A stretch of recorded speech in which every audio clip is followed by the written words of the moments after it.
Welcome to the Perfectly Flawed podcast. Thank you so much for joining me today. For those that don't know you, would you like to give a bit of an overview of who you are? Thanks for having me. I'm Jenna Strauch and I'm a member of the Australian Dolphin Swim team. And I just competed at the recent Tokyo Olympics. So that's been pretty big for me. I started my swimming career in country Victoria in Bendigo. And from there, I've sort of moved around and I'm now living and training on the Gold Coast under Richard Scarce at Miami. I've been on the team for about 3 years, the Australian team that is. And I had a bit of a journey on the way, as most swimmers do. But yeah, I'm excited to sort of be here and talk to you guys about my experience in the sport and all things related to that. Yeah, that's awesome. And firstly, I just want to say, how does it feel to say I'm on the Australian swim team and just competed at the recent Olympic Games? How does it feel to say that out loud?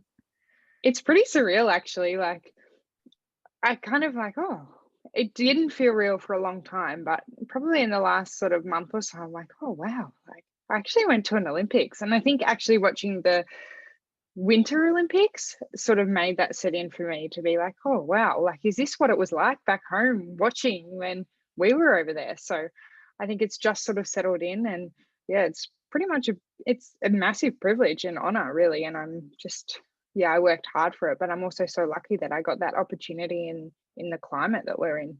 Yeah, and I can't even imagine, but I would like to think that you have this goal of going to the Olympics and that's everyone's sort of dream, and then to actually get there, it almost feel a bit imposter like when you come back like, yeah, I did it, but like, did I do it? Like, was it me?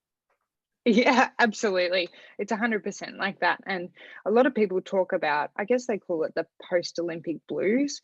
I wouldn't necessarily say it's always the blues, but it is. It's that realization of setting in that it's something you've worked towards for years and years, and it's the dream. And then all of a sudden it happened and you're like, boy, did I go? Did I not go? Was that it? Was that not it? Like, um, but yeah, so it's pretty cool.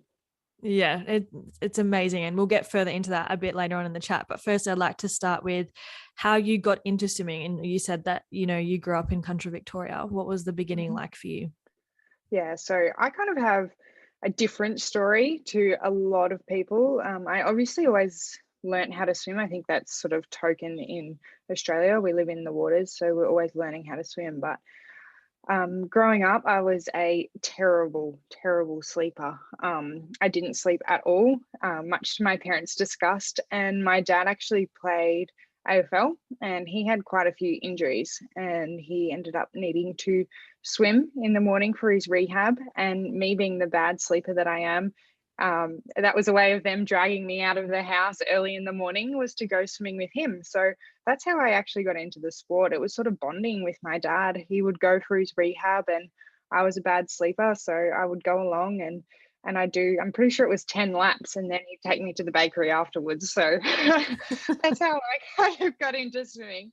And then from there, I sort of saw the squad in a few lanes over and joined in with them. And then it sort of just progressed from there. And I loved it and I seemed to be pretty good at it. And it just sort of went from there. So it's sort of an out there kind of way that I got into the sport, but it also has such fond memories for me, like those times that I spent with my dad and then how it sort of happened was just really natural.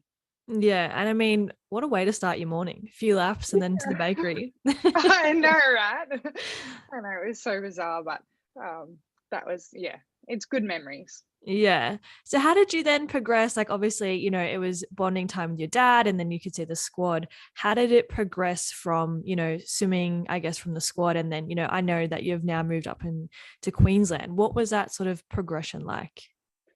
It was sort of quite a bit of a journey. So from Bendigo, I was sort of swimming there and I started to really be traveling to Melbourne quite a bit for competitions and things like that. And a club in Melbourne was helping me out one day when my Melbourne Vixen it was at the time when my coach wasn't able to be there from Bendigo. And then I sort of realized that I was like, oh my gosh, I could get such good opportunities if I went to Melbourne, just things that I was very grateful for my upbringing and for what swimming had given me in country Victoria, but I was just going to naturally get more opportunities in Melbourne. So I was lucky that I got a scholarship to a school in Melbourne and moved to Melbourne when I was well, originally actually, on a Monday, I would leave school early in Bendigo and my parents would drive me to Melbourne. I'd train Monday night, Tuesday morning in Melbourne, drive back and do the same thing on Friday and Saturday. And that was sort of just like a tester to see whether it was going to work and whether it was something I sort of wanted to do, whether I enjoyed it. And I loved it. And so from there, yeah, I got a scholarship to school as well, a really nice school. And then what happened was my dad has a sort of a big business in Bendigo, and I have two younger brothers. So what my parents decided would be that myself, my mum, and my two brothers would move to Melbourne, and we would live there so I could train and make the most of the opportunities that were on offer. And my dad would stay in Bendigo and work, and he would drive to us on the weekends. So we sort of went the weeks without dad, and then we'd have him on the weekends. So we did that for 4 years. And so my parents lived apart for essentially 4 years. And so it was a huge sacrifice from all of my family, but I was very fortunate that I was brought up that you take every opportunity you can when it happens. And it wasn't just the swimming, it was also the education that I was getting, and same for my brothers. So we spent 4 years there, and that's when I really sort of started to push on. I won my first, I think it was national age in the 100 and the 200 breaststroke, and then I sort of started to make some junior teams and really moved ahead in the swimming world. And it came to 2013 it was, and I was swimming at, what was it, Australian trials for World Championships in Budapest that year, and I came second to Sally Foster in the 200 breast. I think I was 15 or 16 maybe, but I missed the qualifying time for the senior team by about 0.3, I think it was, so narrowly missing the senior team. But because I was so young, I made the junior team and we went to Dubai. But over there, I had a few little things go wrong, and I ended up getting really sick with 3 parasites. So then by the time I came home, I was pretty much rushed straight into hospital, and I sort of spent the next 9 months in and out of hospital. Basically, I lost so much weight, I couldn't eat nothing. I was really malnourished, just due to these sort of parasites. And so then I wasn't swimming. I physically couldn't. I kept trying to, and that was really where I struggled mentally, because what I wanted to do wasn't actually what I could physically do. So there was a bit of a challenge there, and that was a big part of my journey, and seeing everyone else move forward in my events and me being stuck where I am. I remember distinctly watching the 2000 and what would it have been, Commonwealth Games in 2014, the year after, and that was so tough because I just missed the team the year before, and then I was sitting at home watching, pretty much bedridden. So that was pretty challenging. And then it took me about another a year and a half to actually get fully healthy and back in the water and back to training. And then from there, I sort of decided when I chose to come back to swimming, because again, going through all of that, it was a long journey. It was a long road back to where I had to be. And I didn't know whether I wanted to do it, but I made the decision at that time that I loved the sport. I loved what it gave me, and that I was going to go back, and anything that I achieved or anything that I did from then on was a bonus. I was lucky to be in the sport, and that's the approach that I took. And then I finished school shortly after, and I needed a change. I'd been through obviously a lot at that point in my life, and I decided that I was going to move to Queensland. That's where all the swimmers like to go. But for me, it was also the opening of the next chapter, the opening of me being able to just go and enjoy my life and enjoy my swimming wherever that sort of led me. And so I decided on a Tuesday and I flew out on a Saturday. So it was literally like packed up my life in 4 days, moved out of home. I was 18 and moved to Queensland. So, and I've been here now 6 years, and it was the best decision I ever made. Like, there was challenges, of course, but I just loved it. I think the change is what I needed, just to sort of get over everything that I had been through. And from there, I've just sort of gotten back in, it took me 5 years before I swam the same time that I did in 2013. So it was a challenge. But then once I sort of got to that, momentum started flowing and I'd built really good relationships with my coach. And then all of a sudden I made sort of a senior team and then another senior team and then an Olympics. So it's all kind of been pretty surreal for me in that sense that having happened what happened, I didn't even know if I was going to make that distance. Like I said, it was just whatever happened, coming back into the sport was a huge bonus for me. So that's how I've ended up where I am. It's quite a long-winded story, but that's sort of how I am, and living here 6 years, training in the same place under the same coach, and I can't imagine it any other way, really. Yeah, and I can't even begin to comprehend how the toll that would take on you physically and mentally. How do you battle that? Because I imagine, one, it would be quite lonely and feel quite isolating. And then next, like coming back into the sport mentally, you know what you're capable of doing, but your body physically just not responding in the way that you want it to. Absolutely. And for me, the physical side of things was challenging, but that's kind of takes its own course. You can do what you can do. You can't take control of that. But it was the mental side of it that was the most challenging, because originally when I was sick, I kept trying to push myself into things that I couldn't do. So then I was getting quite frustrated with that. But also because of the nature of what I was going through, a lot of people were commenting on what I looked like. Not in a bad way, but there was a lot of comments, oh, she's anorexic, she's starving herself, all of these sort of things. And that was a really, really hard challenge for me because it wasn't intentional. I wasn't trying to do that. I wasn't suffering from that. But navigating that was a huge challenge as well. And I became quite self-conscious just through that. And I was fortunate, and I'm a huge, huge advocate for psychology, especially sports psychology, um, in that sense that when I went to someone, it wasn't sports stuff that we did first, but working through this and getting my confidence up to actually be able to stand in the sport and do what I love. And then from there, performance related stuff. So that's what came on. But then also the other side of that was seeing other people move ahead and knowing that I could do that too, but at that time I couldn't. That was quite hard, but that came back to self-belief really at the end of the day. And that was an inner belief in myself that I knew what I was capable of, and I knew a time would come where I would get the opportunity to show myself that. And I think I made it more of an internal thing rather than an external thing, that it was about myself and showing myself what I was capable of doing, and that I wasn't going to be defined by what had happened to me. That was just a chapter in my life. That was the cards I was dealt. And was going to do stuff to protect myself and show myself what I was capable of. So I think it was that shift in mentality from the external factors to more internal that really helped me push along and sort of make my way through the sport again. Yeah. And obviously, in that situation where you are unwell, your body changes and things like that. How do you cope with that, in like just looking in the mirror and then, other people making comments and the comparison trap that it's so easy to fall into? I mean, as swimmers, we're in bathers. Like you can't hide.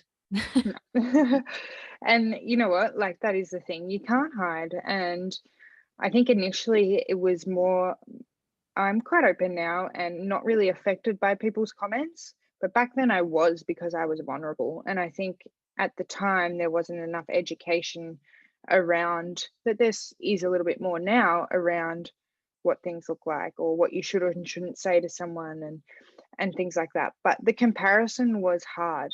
And it can be very easy to get caught up in what other people are doing. But I was very fortunate that I sort of fell into a really good relationship with a psychologist, and they really helped me with that. And it comes back to your own confidence and the reason why you're doing something. And I wasn't doing something swimming to get anyone's approval or whatever. And having been through that massive loss of weight. And then from there, I ended up with a thyroid issue. So I quickly gained heaps of weight. So it was a real huge fluctuation. And it was more realizing that it didn't matter what size I was or what I was going through.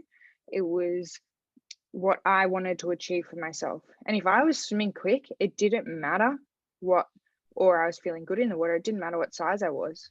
It didn't matter at the end of the day. So yeah, it was a challenge. It definitely was a challenge, but I'm very thick-skinned now.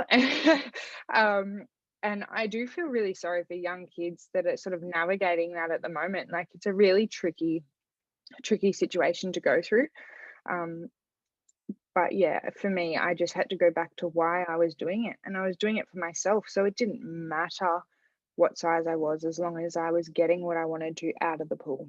Yeah, and that's so important to remember that, it's about what your body can do, not necessarily what it Mhm. looks like. Exactly. And there's certain periods in your life where you're going to be bigger and you're going to be thinner. I mean, I'm a female. That's just the way that biologically we're made to be. And it doesn't mean anything. Um, it's just what I need at that time. And there's certain times in my life that I needed to be bigger. I needed the strength. There's certain times that you need to be thinner, like whatever. And it's just working out what's best for you. And everyone's body's different. And I'm in a really good place now, and I have been for a long time, and being content in where I'm at and knowing that this is where I'm swimming the best that I am. And yeah. Yeah, that's really awesome to hear. And it's also really good to hear you say how passionate you are about psychology and particularly sports psychology. Mhm. What was the turning point for you that made you reach out to go seek that extra support? Yeah. I'm very lucky that I have a really close relationship with my parents, obviously having gone through the whole journey that we went through. And I was sort of getting really caught up in it and just couldn't see the forest for the trees, as they say. I was really anxious about a lot of different things. It wasn't necessarily swimming. And my mom actually reached out and she's like, this, you're not right. You're not feeling right. Like, you really need to do something about it. And it wasn't until she sort of pointed that out to me that I realized within myself that no, I wasn't feeling myself. I wasn't able to cope with things. And also came to terms with going to a psychologist doesn't mean that there's something wrong with you mentally or there's something necessarily wrong with you, but it's giving you strategies to deal with just everyday life and things that arise. And in sport, we have so many more factors that we have to come up with. So as soon as I changed that mindset from necessarily thinking that something was wrong with me and that I was broken, but rather that I needed help in coming up with strategies that work for me to navigate what I wanted to achieve, that I sort of went and reached out. And I'm still with the same psychologist for the last 6 years, and I don't plan on and changing for that reason. And what we've worked through has changed over the years.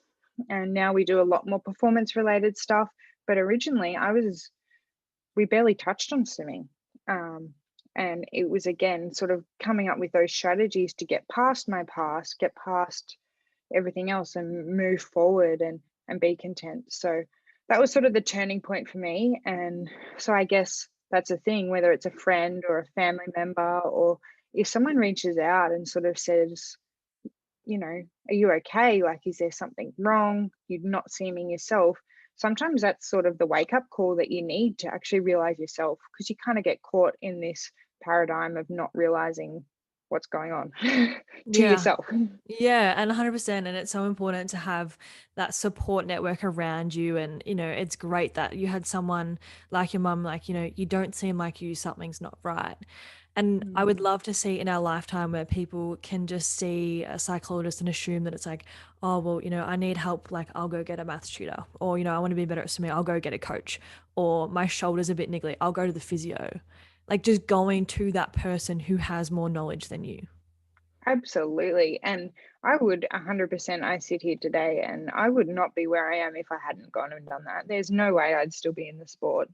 There is just no chance. And I think that's why I'm such a huge advocate for it. And I really think that we need more of this, especially in swimming, but across all sports. And I think it's just breaking down those barriers between, you know, the stigma that has been around traditional psychology for so long and sort of working out where it fits. And, you know, I think we're slowly getting there. It's a long journey, but we're getting there.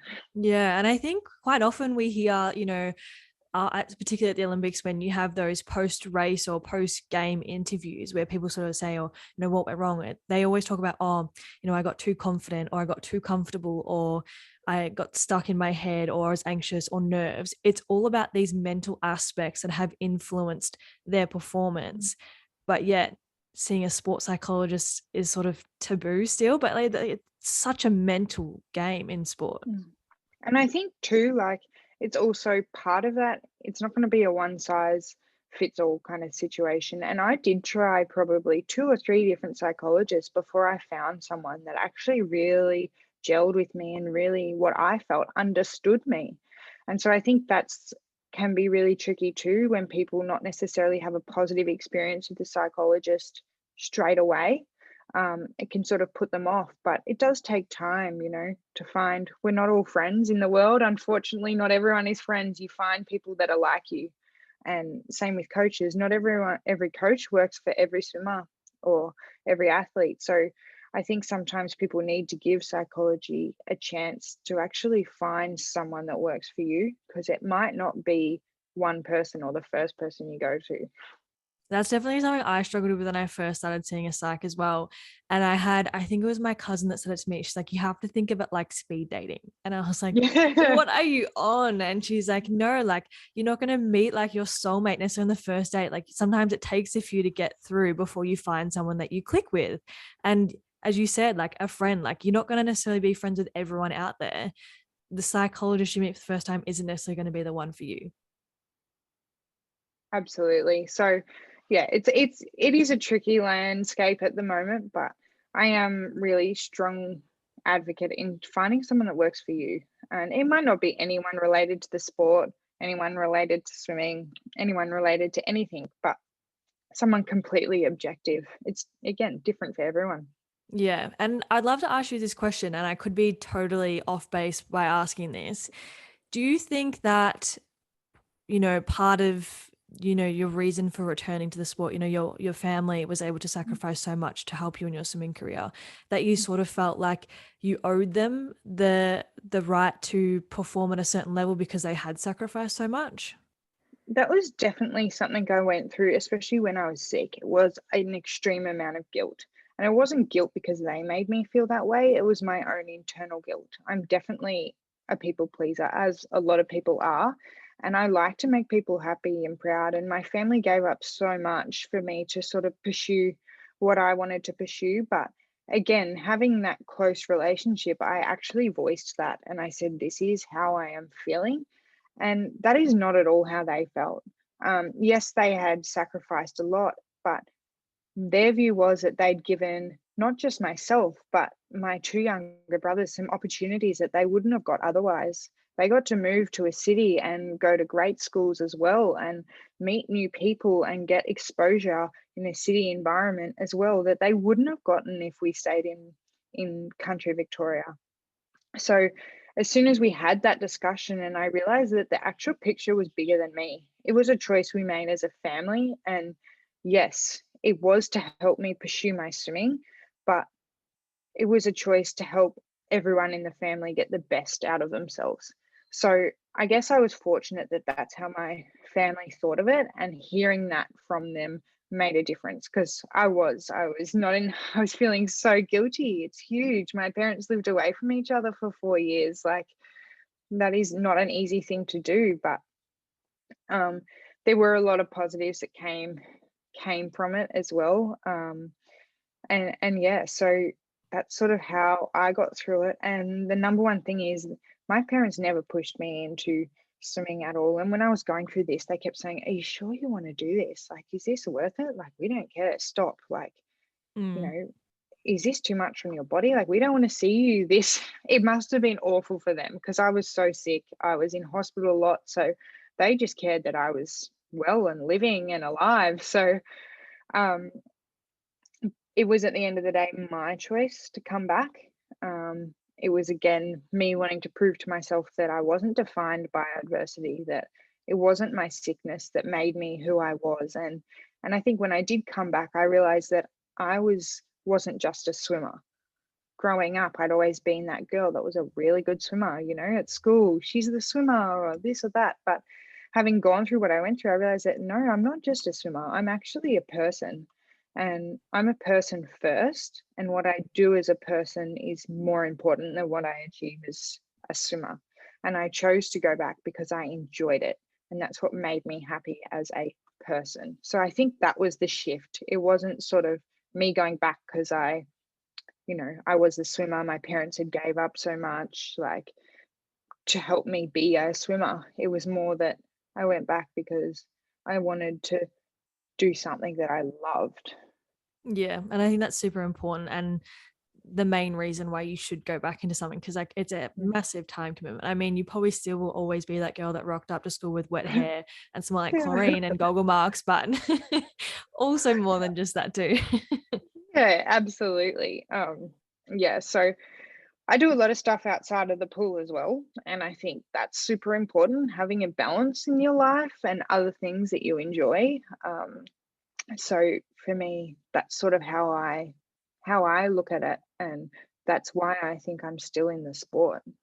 Yeah. What are those other things that you enjoy? I'd love to know what sort of Yeah, yeah. balance you have. I am quite busy actually. So I did an undergrad degree in biomedical science and I'm just in my master's at the moment in bioethics. So I'm a little bit of a sort of nerd. I really like science and medicine and all that sort of thing. So I'm always doing that.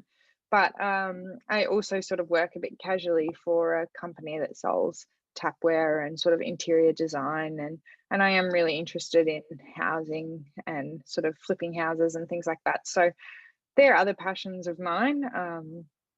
And so having that balance really helps because it's not every day where you come home from training and you've had the best session ever or whatever, but it's a chance for you to move on. Yeah, leave that bad session in the pool and move on to something else. And that's not going to change who I am when I go to uni, or it's going to change who I am when I go to work. Like, that's just part of it. Yeah, 100%. I'd love to know what the lead into Tokyo was like for you. I think there was a lot of excitement. I think, just I guess not really post pandemic, but post lockdowns, um, and the excitement and the build up. And, we saw some really great swimming in the pool for trials. There was a lot of excitement and hype around Tokyo. What was it like for you? There was. And I think like a lot of people have asked, what was that extra year like? Like, was it a challenge, being in lockdown and all of that? And at the time, I didn't really think about it. Like, there was a job that had to be done, and I knew what I wanted to do. I wanted to make the team. So it didn't really matter that there was that extra year. But in saying that, I think because there was that extra year, it made everything so much more rewarding. And there was a lot of intensity leading in, obviously, being an Olympic year, everyone trying to get to where they wanted to go. But there was also this underlying excitement. And I knew at the point when I went to trials that I was feeling the best I'd ever felt. So whatever I put forward, whether I made the team or I didn't make the team, that was me in the best position that I could have been. So there was nothing more that I was going to change. There was nothing more that I could have done, but to literally enjoy the journey and enjoy the ride that trials and making the team was, and soaking up that excitement. um, Someone actually told me about Usain Bolt. He used to think about going to race as the party. So he'd be like, oh, put on my party shirt and I'm going out to party. And for me, that really resonated because that was the thing. All the hard work was done. There was no point in me really stressing about what was going to happen at trials or if I was going to make the team, because that was the exciting part. I love racing. So I just literally went out there to enjoy it and soak up that excitement. So yeah, I was definitely nervous for sure, but it was just really nice to feel that in energy and that vibe. Um, but in saying that, trials can be a bit tricky because there are a lot of disappointment and a lot of happiness. So it's also trying to keep those emotions in check over that whole week. But I think, to be honest, trials was one of the best weeks of my life. not just because I made the team, but because of the environment that it was. And I think part of that is due to what had come before in having that extra year and everything. Yeah, for sure. How do you navigate an experience like that where there is so much going on and you want to just absorb all of it as it is, but also not let it overwhelm you and consume Mhm, you to still be able to perform in a race as well as you want to? mhm. Absolutely. Again, for me, that was something that I'd prepared for. So I'd prepared for that with my psychologist. So we had sort of what you have a race plan, but I had a mental race plan. And that was spaced out over the whole week on how I was going to make sure that I could use that energy, like that was from the environment, and use that to elevate my excitement levels. And when it sort of had to come back down, and we'd actually planned for that, and I knew going through that it was a process. So I just literally had to go and follow what we'd planned out. And then I was going to be able to get the excitement from the environment, but not let it consume me and impact my racing. Yeah. So again, that's probably where a psychologist comes into play a bit too. Yeah, for sure. How do you reflect back on how you performed and the experience in itself now? Mm. um, Yeah, I was so happy with how I performed. I did massive PBs in the 100 and the 200. I just missed the team for the 100 as well. I got third, and I had swum significantly quicker in the morning. But in saying that, the girl that came second is actually one of my best friends. So I actually was so happy that she made it as well. So it was just so exciting. And then I think moving on to the Olympics, that was a different ball game in itself. And I was really proud of myself in how I performed at an Olympics because, like everyone says, there's nothing really quite like the energy, the nerves, the everything that goes on at an Olympics. But also, in saying that, it was a little bit bittersweet because I just missed the final. I made the semi-final and then I got ninth. So just missing the final was so hard. And to be honest with you, looking back on that, I really felt I struggled with that a lot because I knew that I had potential, and I was like, yeah, I just want to go again. I want to show myself that I could do more and be in that final. But um, I was also so proud to have even made a semi-final at my very first Olympics. So it was really this push and pull for a long time on how I felt about my overall experience. Yeah. So based on that then, what's next? What's the upcoming goals? Is it like, I Mhm. mean, I could do this, like what can I do next? Yeah. I went straight from the Olympics and went over to ISL and had the most incredible time over there and met heaps of people and did heaps of racing. But I also took that as a time to sort of work out where I wanted to go and what the next sort of years were going to look like for me in swimming, because having gone through what I went through, for me, my goal was like leading into them, it was just to make the Olympics and go and do the best performance that I could. And I hadn't thought past that. I didn't know whether I wanted to go again. I didn't know if that was going to be like me. No, I'm done. I did what I wanted to set, what I set out to do. Um, but I was like, I'm still improving and I still have more that I want to give and more that I want to showcase. So I've decided to sort of keep pushing, and who knows what's around the corner. But at this stage, I'm going to try and go to another Olympics. It is only 2.5 years away, so that's my big goal. And from there, we're sort of working back, I guess, and hopefully the Com Games this year, Worlds. Who knows? Things keep changing. But for me, I'm sort of looking ahead because it's only close to 2 years away that we have another Olympics. So that's not long at all when you think about the lead up we had into Tokyo. So that's sort of where I'm at the moment, but not trying to get too ahead of myself. But I really want to make a final, if not medal or whatever, all those dreams that you have at your second Olympics. Um, and so I'm sort of trying to make changes now and learn where I need to improve in the water and out of the water and make those changes now so that I can move forward and hopefully make another team. Yeah. And I mean, because it's such an extended period for Tokyo lead in, like this turnaround is so quick, particularly like in the swimming world, like Com Games and Worlds and then Olympics, bang, like so quick.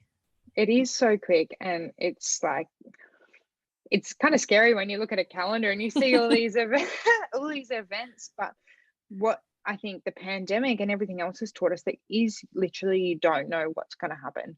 So you can plan for those events, but you also just have to be ready to go with things as they come along, and go with the flow. I mean, look, we've got floods here in Queensland at the moment. There's everything going on with Russia and Ukraine, and there's so much going on in the world that's out of our control. So whether everything happens like that, I don't know. But um, I'm just sort of taking it as each little block as it comes and working towards those small things, and hopefully they all go ahead, but who knows? And yeah. Yeah, it definitely teaches you how to adapt quickly and be flexible. Absolutely. We've gotten used to that now too. Yeah. I'd love to throw you a bit of a spanner question and Mhm. take your time to think about this Yeah. because I didn't plan this, but do you That's have okay. an embarrassing or funny story that's related to sport or swimming? Oh, that is it off the Yeah. top of my head. Oh, sport or swimming? Oh, embarrassing. Oh, yeah, no, I'm struggling to think of something at the moment on the spot. Um, I'm sure there is. To be honest, I'm like always do things and I'm like, oh, why did I do that? But I'm just like, oh, that's me. That's the way I am. um, no, but I think that's part. Oh, yeah, I might have to get back to you on that one. Stay tuned. I might have to send you a Yeah. little thing to add in. That's fine.